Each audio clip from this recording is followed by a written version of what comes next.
네, 안녕하세요. 강의를 이어서 시작하기에 앞서 잠깐 말씀드리면 들어오실 때 사은품 못 받으셨던 분들은 나가실 때 양쪽 통로에 사은품이 준비되어 있으니까요. 받아가시면 고맙겠습니다. 그리고 세미나 발표 자료 및 교육 확인서는 참석 안내 메일 안에 표기된 문의 이메일 주소로 보내주시면 감사하겠습니다. 그리고 이 전 섹션 마지막쯤에 이 현장에서 들으시는 분은 440명 정도시고요. 그다음에 유튜브로 참여하신 분은 300명 정도라고 하십니다. 자, 그러면 시간이 돼서 지속 가능성 보고와 내부 통제에 대해서 말씀을 드리도록 하겠습니다.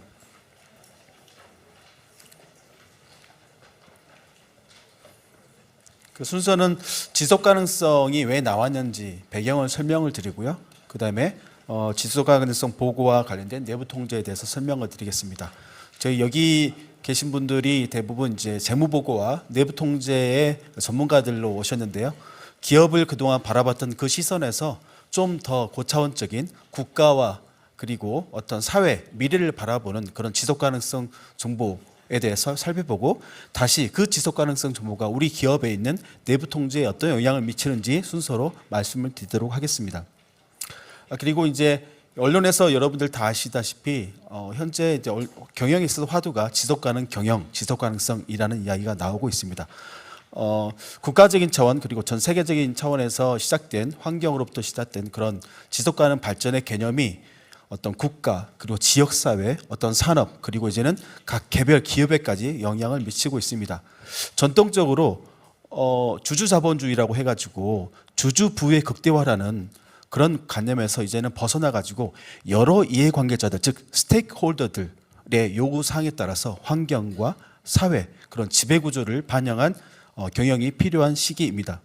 그래서 여기 이제 먼저 지속가능성에 대해서 말씀을 드리도록 하겠습니다.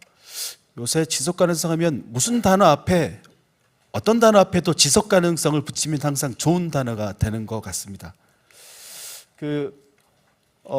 sustainability, 즉 지속 가능성이 어떻게 등장하게 되는지 여기 잠깐 내용은 많지만 중요한 것만 굵고 그다음에 빨간색으로 표시된 부분만 설명을 드리면 일단 세계 환경 개발 위원회에서 이 지속 가능 발전 Sustainable Development라는 내용이 처음으로 발전이 시작이 되었고요. 그리고 이제 글로벌 컴팩트에서 이 ESG 개념이 처음으로 시작이 되었습니다. 그 UN PRI에서 책임투자 원칙이 이제 발생을 했고, 그 다음에는 UN에서 SDG라는 Sustainable Development Goals라는 SDG를 발표하였고, 이것이 바로 전 지구적 차원의 지속 가능한 발전을 도모하는 새로운 패러다임을 제시하게 된 것입니다. 그리고 그 이후로 GRI라고 하는 글로벌 리포트 이니셔티브라고 하는 요새 이제 기업들이 ESG 지속 가능 보고서를 발행할 때 대부분 참조하는 그 지표죠. 그 지표가 발행이 되었고, 그리고 이제 여러 가지 연도별 한번 보시고 중요한 거는 이제 2020년도에 왜 갑자기 ESG라는 개념이 화두가 되었나라고 하면 세계적인 자산운용사인 블랙락 CEO가 ESG에 관심 받지 않는 회사, 신경 쓰지 않는, 경영하지 않는 회사 내가 투자를 안 하겠어. 그리고 환경 문제에 관심 없는 이 사회는 내가 재신임을 반대하겠어. 라는 것이 강조되다 보니까 최근에 3년간 ESG 화두가 되었고요. 그다음에 이제 마지막에 이제 2023년과 24년도에 보시면 여러 가지 그러면 지속가능 보고서를 작성할 때 준거가 되는 표준적인 신뢰할 수 있는 보편타당한 기준이 필요한 거 아니냐라고 해서 IFRS 재단에서의 지속가능성 보고 기준, 그다음에 EU CRS는 기업 지속가능성 보고 지침, 그리고 2024년 3월에는 미국 상장사 SEC에서 3월 6일 날 기후보고 공시 지침을 확정을 했고요. 우리나라에서도 S1과 S2라고 하는 KSSP에서 공개 초안을 발표를 했고 언제 적용할지는 현재 금융위와 논의가 진행되고 있습니다. 말씀드렸던 유엔의 지속가능한 발전 목표 SDGs입니다. 17가지로 구성이 되어 있는데요. 1번부터 쭉 17번까지 되어 있는데 어떤 색깔별로 의미는 있지만 그걸 이제 생략을 하고, 그리고 169개의 실제 실무 행동 지침으로 구성이 되어 있습니다. 그래서 2015년도에 이 유엔의 지속가능 발전 목표가 나오면서 이것이 각 국가의 지속가능 발전 법을 만들게 됩니다. 우리나라에도 그때 지속가능발전법이 만들어지게 됐고 지금은 지속가능발전기본법이라는 이름으로 병행이 돼서 사용되고 있습니다. 목적은 참고를 해주시고요. 정의를 한번 읽어보시면 우리가 자주 사용하는 지속가능성 정의가 이거였어? 라고 한번 다시 생각해 보게 됩니다. 현재 세대와 미래 세대가 조화를 이룬 것이 그 개념이 포함되어 있구나라는 게 포함이 되어 있는데요. 지속가능성이란 현재 세대의 필요를 충족하기 위하여 미래 세대가 사용할 경제, 사회, 환경 등의 자원을 낭비하거나 여건을 저하시키지 아니하고 이들이 서로 조화와 균형을 이루는 것이라고 정의하고 있습니다. 그래서 여기 위에서 표에서 보시면 어떤 게 넓은 개념인지를 알 수 있는데요. 여기 오른쪽에 ESG를 보시면 주로 이거는 기업과 투자자 중심의 서스테빌리티라고 보시면 될 것 같고 어떤 국가와 여러 차원에서 보면 서스테빌리티가 좀 더 광범위한 개념이다. 하지만 기업들도 요새는 이 미래 세대와 현재 세대의 조화 그리고 장기적인 측면에서 ESG라는 용어보다는 지속 가능성이라는 용어를 사용하는 추세가 늘어나고 있다라고 보시면 될 것 같습니다. 여기는 이제 그 세계 경제 포럼이라는 거 아시죠? 매년 다보스에서 열리는 건데요. 글로벌 리스크라는 거에 대해서 이제 발표를 했습니다. 그래서 2023년도와 24년도에 조사한 레포트인데요. 쭉 보시고 일단 24년만 보시면 2년 단기간의 리스크에서 보시면 위에가 가장 중요한 건데요. 보시고 그럼 10년 앞으로 10년을 내다봤을 때 가장 장기적인 이 글로벌 리스크는 뭐냐라고 했을 때 초록색이 바로 환경과 관련된 사항인데 쭉 보시면 될 것 같고 요새 이제 테크놀로지가 많이 발전하면서 어떤 사이버 보안 그래서 이렇게 자주색으로 표현된 것들이 보이고 맨 마지막에는 또 환경 오염이 포함되어 있습니다. 이것이 어떻게 영향을 미치냐? 10년간 글로벌 리스크가 그러면 우리 기업에 그리고 나에게 어떤 영향을 미칠지 리스크를 분석해 볼 필요가 있다는 관점에서 봤을 때 우리가 ESG 그리고 지속가능성 보고서에 이런 내용들이 나중에 포함되겠구나라는 것을 가늠해 볼 수 있습니다. 근데 구체적으로 지속가능성 보고와 내부 총재에 대해서 말씀을 드리겠습니다. 국제 동향인데요. 다들 한 번쯤은 보셨을 것 같고요. 맨 왼쪽이 IFRS 재단 그리고 가운데가 EU 그다음에 오른쪽은 SEC입니다. 목적은 정보 제공자가 투자 의사결정에 참고하기로 한 것이고 가장 중요하다고 볼 수 있는 것은 보고 범위가 우리가 앞서 말씀드렸던 내부의 관리제도가 연결로 포함이 돼가지고 종속기업까지 포함되었듯이 여기도 물론 다 종속기업이 포함입니다. 그리고 심지어는 영향력 차원에서 지분법까지도 포함이 돼 있고 그리고 지분 연결 관계가 없는 내 고객, 내 공급자까지도 포함된 개념이라는 것을 보실 수 있고요. 그러면 인증에서 보시면 인증 의무 처음에는 제한적 인증으로 시작되었다가 나중에는 합리적 인증, 즉 검토 수준이었다가 감사 수준으로까지 확정될 수 있다라는 사항이 여기에서 보여지고 있습니다. 그리고 SEC 규정은 좀 더 구체적으로 나와 있는데요. 이런 환경과 재무적 영향을 주석에 공시하라고 하고 있습니다. 언제부터? 25년부터. 그러면 25년 정보를 26년부터 정보를 공시하라고 했는데 그러면 이게 주석에 재무제표와 주석에 공시할 사항이기 때문에 재무보고 내부 통제 우리나라로 하면 내부에게 관리제도의 대상이야. 그래서 이것도 감사도 받아야 돼라고 하는 게 명시되어 있다. 그래서 우리나라의 내부에게 관리제도가 2조 이상 시행되고 5천억 이상이 2029년도로 연기가 되긴 했지만 항상 기업들은 최소한의 기준으로서 인증이 레귤레이션화 됐을 때 이것을 수행하긴 하지만 그리고 그에 따라서 이행하긴 하지만 어떻게 보면 이 지속가능성과 관련된 보고는 최소 기준이 인증이 언제 되느냐 합리적 인증이 언제 되느냐까지 준비하게 되지만 좀 더 빨리 보다 보면 이제 EU에서 지속가능성과 관련해 가지고 공급망 실사 지침이 나와가지고 2027년도에는 이게 시행이 됩니다. 그러면 인증은 안 된다 하더라도 내가 내 고객과 그리고 내 공급자의 정책에 맞는 어떤 이런 환경 정책 이런 것들을 실행하고 내가 잘하고 있다는 것을 보여주고 그들이 실사를 했을 때 내가 증명을 해야 됩니다. 그렇기 때문에 이 인증의 시기보다 더 앞서서 우리는 이 지속가능성 보고와 관련되는 내부 통제를 먼저 설계하고 구축하는 것이 필요하다는 것을 강조해서 말씀드릴 수 있습니다. 우리나라의 KSB 공시 기준인데 물론 S1과 일반 기준, S2 기공시 기준을 일단 지침을 발표를 했고 아직 공식 초안입니다. 제가 이거는 여기서 설명드리기는 어렵고 가장 중요한 것은 각각의 어떤 공시 요구사항 대비 핵심 요구사항이 있는데요. 거버넌스 전략, 위험관리, 지표비 목표 공시를 요구하고 있다라는 사항인데요. 우리 3일 ESG.com에 누구나서 들어가서 거기에 있는 많은 정보를 활용할 수 있습니다. 거기에 가시면 이 공시초 안에서 권미업 파트너가 설명한 자료 있는데 그 자료를 좀 더 참고하시면 될 것 같습니다.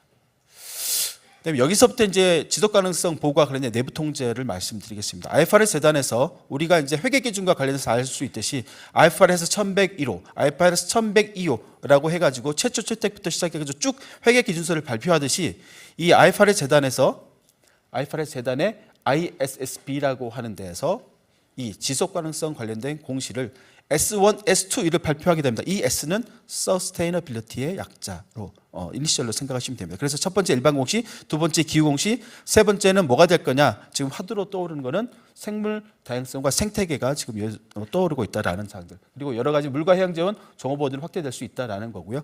우리가 재무 보고를 하는 과정에서 신뢰성을 위해서 내부 통제를 합니다. 그 내부 통제를 할 때 여러분들이 다 아시듯이 제가 시간이 지나가서 좀 말을 좀 1.5배속으로 좀 빨리 하도록 하겠습니다. 양해 부탁드리겠습니다.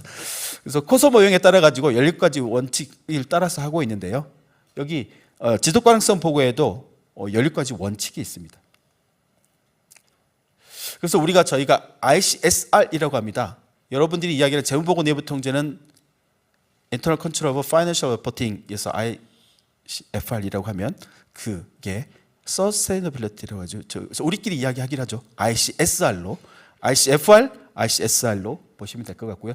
거기에도 똑같이 우리가 재무보고 내부 통제하듯이 5가지 구성 요소, 즉 통제환경, 위험평가, 통제활동, 정보미 의사소통, 모니터링이라는 5가지 요소가 있고 17개 원칙이 있습니다. 그리고 재무보고 내부 통제와 똑같이 75개 중점 고려사항이 있습니다. 근데 여기 지속 가능성에는 75개 더하기 12개 해가지고 87개 총 중점 고려사항이 있다라고 보시면 될 것 같습니다. 그래서 똑같이 재무보고 내부 통제하듯이 이 지속 가능성 내부 통제에도 설계하고 구축하고 운영하고 평가하고 인증하는 단계를 거친다라고 보시면 될 것 같고요. 여기는 이제 재무보고 내부 통제와 지속 가능성 내부 통제 차이에 대해서 말씀드리는데 속성을 보시면 대상 범위는 연결 전문 대표는 연결이다. 하지만 지속 가능성 보고 지금 이야기하고 있는 것은 연결뿐만 아니라 영향력 기준이기 때문에 지원법 대상도 포함될 수 있고 그리고 영향력은 없지만 나와 영업관계에 있는 공급자들도 포함이 되고 있다. 업스트림, 다운스트림까지 포함이 되고 있다는 사항이 다르고요. 데이터는 주로 재무보고는 과거 이미 이루어진 역사적인 정보가 되겠지만 지속가능성 보고서는 미래 예측치가 많이 포함되어 있다는 내용이고요. 측정도 재무보고는 다 금액으로만 하죠. 양적으로. 하지만 지속가능 보고서는 금액뿐만 아니라 어떤 질적이고 기술적인 요소, 비재무적인 정보, 단위가 다른 거 뭐 이런 것들이 많이 사용된다. 그리고 재무보고 목적뿐만 아니라 여기에는 운영과 법규 준수의 목적도 여기에는 포함되어 있다는 게 차이가 있어서 이 그 지속 가능성 정보 특성에 기인해서 보다 더 넓은 범주의 내부 통제가 필요하다라고 볼 수 있습니다. 금액만 보는 내부 통제가 더 어려울까요? 아니면 금액뿐만 아니라 여러 가지 단위로 어떤 여러 가지 소스에서 나오는 내부 통제가 더 어려울까요? 여러분 판단에 맡기겠습니다. 지속 가능성 내부 통제 17가지 핵심의 원칙이 있다고 했는데요. 17가지 핵심 원칙은 딱 키워드만 지금 잠깐 보시면 재무보고 내부 통제 우리가 하고 있는 내부계 관리대조 모범 기준 17개가 똑같네 라는 것을 아실 수 있습니다. 이걸 좀 더 그럼 좀 현실적으로 왼쪽에 중요한 키워드 말고 17개 원칙에 중요한 항목들이 뭐뭐 있는지를 잠깐 한번 보시면요. 제가 지금 애매한데 지금 노안이 왔는데 저거는 좀 멀고 이거는 안 보이고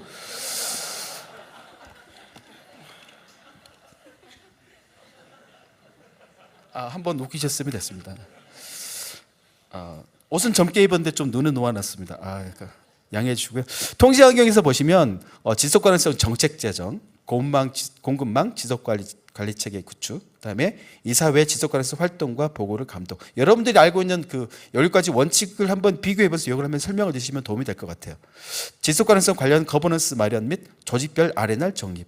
환경 전문가, 탄소 중립 전문가, 내부 통제 전문가 등 적격성 확보. 여기서 중요하게 말씀드리려고 했던 게 이 포인트입니다. 현재 ESG 보고서를 작성하고 어떤 공시하는 데 있어서 우리 재무 쪽에 내부 통제 담당자가 관여를 하고 있나요? 관여를 안 하고 있다면 이제는 관여를 하셔야 됩니다. 왜냐하면 어떤 거버넌스, 어떤 통제, 데이터 신뢰성 그걸 위해서 우리가 운영했던 내부 통제 모형이 그대로 지속 가능성에도 포함이 되기 때문에 앞으로는 여러분들이 이 협의체에 참여를 해야 된다라는 것을 강조해서 말씀드리고 싶고요. 그다음에 이제 똑같습니다. 고발지도 운영하고 성과 평가에 반영하는 거. 위험 평가와 관련해서는 어떤 그 미국의 기준, GRI 기준, 유럽 기준, 알파의 기준의 지속 가능성 목표를 선정하고 또한 종속회사와 관계기업 등 전반적인 위험을 식별해야 된다라는 내용. 그리고 원칙 이제 8번과 관련돼 가지고 그린워싱, 자회원의 유용, 잘못된 정보 보고 등 부정 위험을 고려해야 된다라는 내용입니다. 통제 활동을 보시면 지금 재무보고 통지와 똑같네라고 할 수 있는데요. 선정된 지속 가능성 토픽에 대해서 수동 통제, 다동 통제, 예방 및 적발 통제를 구축하고 데이터가 어디에서 왔는지 그 데이터의 신뢰성을 위한 ITDC 구축이 필요하다는 내용. 그리고 그 데이터가 외부에서 왔으면 제3자 서비스 기업 내부 통제 평가, 누가 언제 무엇을 어떻게 목표를 달성할지에 대한 구체적인 정책과 절차가 수립되어 있어야 하고요. 재무보고 내부 통제 결과물로서 나와 있는 이 내부 통제 기술서 RCM 역시 똑같이 필요하고 플로우 차트, 업무 기술서 등의 문서화가 필요합니다. 정보 및 의사소통과 관련해서는 이 데이터 신뢰성과 관련된 IP, 어떤 정보에서 나왔다. 그리고 이게 엑셀로 있다라고 하면 EUC 모두 다 알고 있는 용어시죠. 그런 것들을 사용해야 된다라는 내용. 그리고 자회사 및 관계사와도 계속 커뮤니케이션 해야 되는 내용. 모니터링은 똑같습니다. 설계, 운영의 효과성 평가하고 미비점이 나왔으면 개선하고 보고하고 그다음에 인증받고 하는 것들이 똑같이 여기에 고려된다라고 보시면 될 것 같습니다. 이전에는 그러면 전사 수준의 통제를 말씀드렸는데요. 우리가 이야기하는 재무보고 내부 통제 이야기는 TLC, 거래 수준의 통제가 그럼 어떻게 확장이 되느냐. 어떤 재무제표 레벨, 프로세스 레벨에서 이 공시하고자 하는 지표가 무엇이냐에 따라서 달라집니다. 그래서 지표 수준의 통제라는 것을 이야기했는데요. 예를 들면 위쪽의 메뉴의 헤드를 보시면 프로세스가 무엇인지, 이거와 밑에 있는 서브 프로세스는 무엇인지, 그러면 환경의 기후변화와 관련해 가지고 내가 공시하는 게 온실가스 배출량이다. 그러면 그것과 관련된 리스크는 어떤 것들이 있는지를 한번 다 나라에 비해서 분석을 해야 됩니다. 그러면 리스크를 줄이기 위한 구체적인 통제 활동은 무엇인가? 자, 재무보고 내부 통제가 똑같습니다. 예를 들어서 온실가스 배출량과 관련해 가지고 불안전하거나 부정확한 탄소 소비 데이터다라고 하면 지속 가능성 담당자는 에너지 및 연료 소비를 분석한다. 그리고 어떤 소스 데이터에서 연료 소비를 대사하고 레포트로직이 적정하고 정확한지를 검토하고, 예를 들면 룰을 정해서 2% 이상, 5% 이상 차이가 나면 그거는 왜 났지? 적절한 내용인가 타당성을 검토하고 그다음에 팀장이 이 지속 가능성 검토 및 소비 분석을 승인한다. 이런 내용의 여러분들이 알고 있는 내부 통제가 필요하다라는 사항입니다. 그래서 재무보고 데이터의 신뢰성인데요. 지속 가능성 보고 데이터의 신뢰성. 그 재무보고는 오랫동안 시스템이 개발이 되었고 내부 통제도 운영이 되었고 감사도 받고 해가지고 어느 정도 데이터의 신뢰성이 있다고 볼 수 있습니다. 하지만 지속 가능성 정보는 우리가 어떤 전표를 넣어가지고 승인을 받아서 분기장이 나와가지고 시산표가 되고 재무제표 작성한 것처럼 돼 있지 않습니다. 각각에 흩어져 있는 데이터를 모아가지고 비교 분석해서, 그래서 여기서 보시면 컬렉션, 데이터를 모으는 단계, 두 번째 이 데이터를 분석하고 그다음에 리뷰하는 단계, 그리고 리포팅하는 단계, 이 세 가지 단계로 있습니다. 그렇기 때문에 이 데이터 신뢰성이 가장 중요하다고 할 수 있습니다. 예를 들면 데이터 이제 컬렉션 수준에서 보면 어떤 해외 사업장과 지분법 대상의 데이터는 어떻게 관리되는지, 소스 산출은 어떻게 되는지, 분석 측면에서 보면 수집 데이터하고 증비 데이터 수치는 동일한가, 계열사별로 동일한 로직과 주기를 사용하고 있는지, 레포팅에서 보시면 다양한 채널, 홈페이지, 어떤 보고서, 회사 보고서, 다양한 채널을 보고되는 지표의 기준과 수치는 동일한지, 맨 밑에 보면 정보 취획 건수 등 회사의 불리한 데이터는 제외하고 선별적으로 공시하지 않았는지 등을 우리가 비교하기 위해서 어떤 데이터가 산출되고 마지막에 분석이 되고 검토받고 보고되기까지 엔드투엔드의 어떤 리스크를 식별하고 리스크를 줄이기 위한 내부 통제가 필요하다라고 말씀을 드릴 수 있습니다. 데이터 기반의 통합관리 시스템이 필요하다는 내용인데요. 왼쪽에서 보시면 여러 가지 공시사항이 요구가 많이 되고 있고 탄소 규제가 강화되고 있으며 공급망 실사법이 이제 2027년도 확대될 예정입니다. 그러면 이후에서 이 실시되는 공급망 실사, 내가 중요한 종속회사가 물론 매출액과 어떤 자산총 일정 부위 요건을 충족해야 되지만 그 요건을 충족하는 종속회사가 유럽에 있다. 라고 하면 그 유럽의 최종 공급망과 관련해 가지고 실사 대상이 될 수 있다. 그러면 그 실사의 준비에 앞서서 우리가 이런 것들 미리 준비해야 되겠구나. 인증은 받지 않을더라도 우리 스스로 내부 통제를 구축해야 되겠구나라는 개념이 있어야 될 것 같고요. 여기 그 다음에 오른쪽에 보시면 GRI 레포트에 나와 있는 지표입니다. 대부분 우리나라 회사들은 GRI 레포트, 사스비 레포트 기준 그런 것들에 다 레퍼런스를 달고 있거든요. 그래서 뭐 1번부터 2번, 201, 202 이런 것들을 다 지표로 공시를 합니다. 그러면 우리가 하고자 하는 내부 통제 대상이 뭐냐? 우리가 매출액과 관련해 가지고 매출채권 관련해 가지고 매출액이 과대평가될 위험을 줄이기 위해서 어떤 통제 활동을 한다. 똑같습니다. 예를 들면 온실가스 배출량이 정확한지를 과소평가되는지를 보기 위해서 어떤 리스크를 분석하고 그 리스크를 줄이기 위한 통제 활동을 아까 보였던 어떤 통제 활동 그런 것들을 이 지표 순 단위별로 모두 다 통제 활동이 필요한 것입니다. 그리고 이 통제 활동이 잘 유지되고 있거나 혹시는 회사가 너무 중요하게 판단하는 그런 것들이 있다라고 하면 이거를 모니터링화, 즉 시나리오 분석해서 모니터링할 수 있는 그런 리스크 관리 체계로도 연결시킬 수 있다라고 말씀드릴 수 있고요. 빨리 말씀드리겠습니다.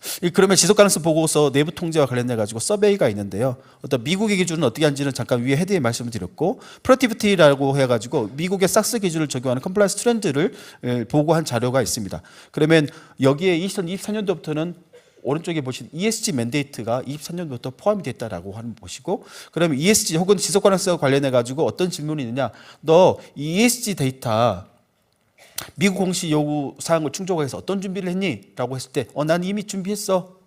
이미 나 내부 통제 업그레이드 했어. 16%. 나 앞으로 할 거야. 42%. 뭐 27%. 그다음에 안 하고 있는 회사가 15%. 그리고 여기 그러면 ESG 너 공시했니? 그럼 공시할 때 삭스 기준으로 ICFR 내부 통제 해가지고 공시한 거니? 라고 물어봤을 때 나 그렇게 했는데 23년도에 37%. 앞으로 그렇게 할 거야. 49%. 나 아직 그렇게 안 했어. 근데 23년도에 보고 보시면 이거를 내부 통제를 적용할 회사가 더 많아질 거라는 전망치가 공시가 여기에 되어 있습니다.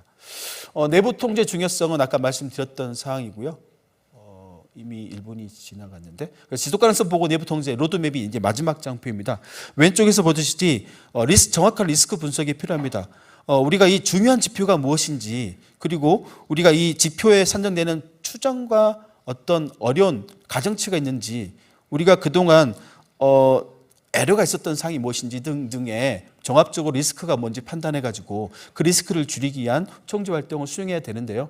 왼쪽에 보시면 우리가 good, better, best를 해가지고 단계를 보여주긴 했습니다. 그래서 굿은 감사는 아니지만 제한적인 수준에 있어서의 어떤 그 확신의 단계를 가지는 수준의 내부 통제를 구축하는 부분이고, 좀 더 나아가서 어떤 삭스 감사 수준, 그리고 더 나아가서는 베스트로서 어떤 지속 가능성 경영을 리드하고 여러 가지 그 데이터베이스와 연계하는 그런 회사로 저희가 점점 더 나아가서 지속 가능한 내부 통제를 적용해야 된다라고 저희가 여기서 말씀을 드리겠고요. 마지막 멘트는 여기 계신 모든 분들의 기업이 지속 가능하고 기업에 속해 있는 여러분들도 지속 가능하고 여러분들에 있는 가족 모든 분들이 지속 가능하기를 기원하면서 제 강의를 마치도록 하겠습니다. 감사합니다.